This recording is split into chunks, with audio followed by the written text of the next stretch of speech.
Assalamualaikum warahmatullahi wabarakatuh. Kami dari kelompok 2 akan membahas tentang hakikat bahasa dan karakteristik ragam bahasa. Yang anggota kelompoknya, saya Putri Sarni. Saya Intan Monika Putri. Saya Widya Asmarawati. Saya Siti Nuralia. Saya Aulia Aryani. Selamat malam.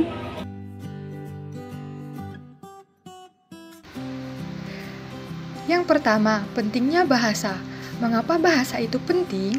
Karena kita sering menggunakan bahasa dalam berbagai konteks dan banyak makna. Dalam kehidupan sehari-hari, kita selalu berkomunikasi dengan orang lain karena merupakan aspek penting dalam kehidupan untuk bertahan hidup sebagai manusia. Sebab, tanpa komunikasi akan sulit bagi kita sebagai makhluk hidup untuk bertahan hidup di dunia ini.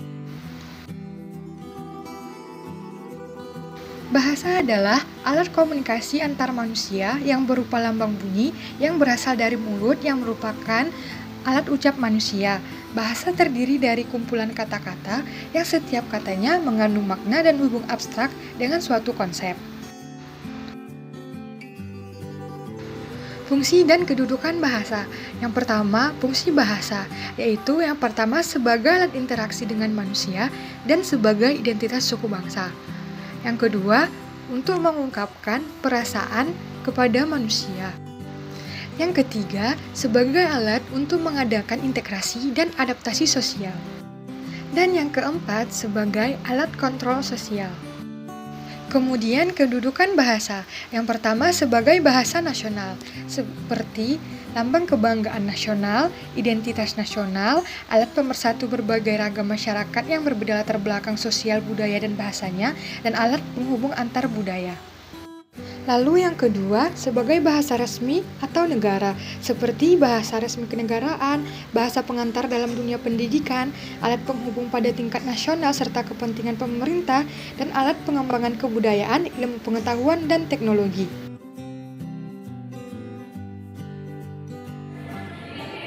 Selanjutnya itu perkembangan bahasa Indonesia dewasa ini. Dewasa ini masyarakat sudah banyak yang memakai bahasa gaul. Yang parahnya lagi, generasi muda Indonesia tidak terlepas dari pemakaian bahasa gaul. Seiring dengan munculnya bahasa gaul dalam kehidupan sehari-hari, banyak dampak atau pengaruh yang ditimbulkan. Yang pertama yaitu eksistensi bahasa Indonesia terancam terpinggirkan oleh bahasa gaul. Yang kedua, menurunnya derajat bahasa Indonesia. Dan yang ketiga, menyebabkan punahnya bahasa Indonesia.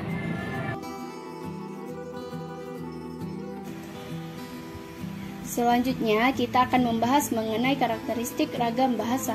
Ragam bahasa adalah variasi bahasa yang digunakan oleh masyarakat, baik dari penyampaian yang berbeda-beda, topik yang dibicarakan, dan hubungan dengan lawan bicara. Dari segi penyampaiannya, bahasa dibedakan menjadi ragam bahasa tulis dan ragam bahasa lisan. Ragam bahasa lisan adalah ragam bahasa yang diungkapkan melalui lisan dengan intonasi lengkap, yang tidak seluruhnya dapat dilukiskan dalam bahasa tulis. Ragam bahasa lisan dibantu oleh situasi, ekspresi, dan gerak ataupun isyarat.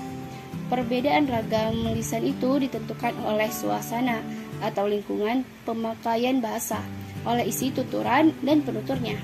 Ragam bahasa lisan yang baku diperlukan ketika kita bertutur dalam suasana lingkungan yang resmi. Ciri-ciri ragam bahasa lisan yaitu yang pertama, memerlukan orang kedua atau teman bicara.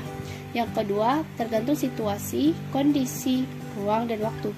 Yang ketiga, tidak harus memperhatikan unsur gramatikal, hanya perlu intonasi serta bahasa tubuh. Yang keempat, berlangsung cepat. Yang kelima, sering dapat berlangsung tanpa alat bantu. Yang keenam, kesalahan dapat langsung dikoreksi. Yang ketujuh, dapat dibantu oleh ekspresi wajah, intonasi, dan gerak tubuh. Kemudian ragam bahasa tulisan. Ragam bahasa tulisan adalah ragam bahasa yang diungkapkan melalui tulisan dan kejelasan maksud kalimat ditentukan oleh kelengkapan struktur kalimat.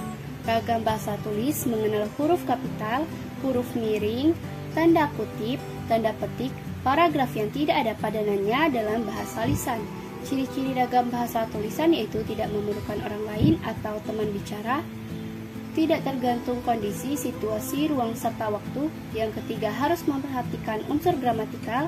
Yang keempat, berlangsung lambat. Yang kelima, selalu memakai alat bantu. Yang keenam, kesalahan tidak dapat langsung dikoreksi. Dan yang ketujuh, tidak dapat dibantu dengan gerak tubuh dan mimik muka, hanya terbantu dengan tanda baca. Berdasarkan pemakaian bahasa Indonesia, ragam bahasa terbagi menjadi dua, yaitu ragam bahasa baku dan tak baku. Ragam bahasa baku adalah ragam bahasa yang dilembagakan dan diakui oleh sebagian besar masyarakat pemakainya sebagai bahasa resmi dan sebagai kerangka rujukan norma bahasa dalam penggunaannya.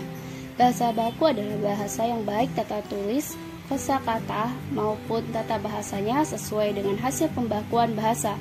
Kata baku adalah kata-kata yang lazim digunakan dalam situasi formal atau resmi yang penulisannya sesuai dengan kaidah-kaidah yang dibakukan. Ragam baku sendiri mempunyai 3 sifat, yaitu yang pertama mantap, artinya sesuai dengan kaidah bahasa. Yang kedua dinamis, artinya tidak statis atau tidak menghendaki adanya bentuk kalimat mati. Yang ketiga ada cendekia, yang artinya digunakan pada tempat-tempat resmi. Sedangkan ragam tidak baku adalah ragam yang tidak dilembagakan dan ditandai oleh ciri-ciri yang menyimpang dari norma ragam yang baku. Selanjutnya, ragam bahasa fungsional. Ragam bahasa fungsional adalah ragam bahasa yang dikaitkan dengan profesi, lembaga, lingkungan kerja, atau kegiatan tertentu lainnya.